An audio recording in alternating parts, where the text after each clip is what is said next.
రాయ్బరేలీ సోనియా గాంధీ ఎప్పుడు గెలుస్తూ వస్తున్నటువంటి సీటు, అంతకుముందు కూడా కుటుంబానికి సంబంధించినటువంటి సీటు.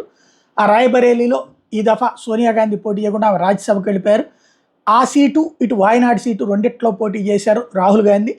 ఇప్పుడు ఆయన ఆ రాయ్బరేలీ యాక్చువల్గా ప్రియాంక గాంధీ వాద్రాన్ని పెడతారనుకున్నారు, కానీ ఆ సీట్లో తనే పోటీ చేస్తానని చెప్పడం రాహుల్ గాంధీ ఇప్పుడు అక్కడ విజయం సాధించారు 3 లక్షల పైగా ఓట్లతో. ఇప్పుడు కీలకమైనటువంటి అంశం ఏది వదులుకుంటారు అంటే రాయ్బరేలీని తను కొనసాగించుకోవాలన్నది డిసైడ్ అయ్యారు. ఎందుకంటే అక్కడ కుటుంబానికి కంటిన్యూగా వస్తుంది కదా.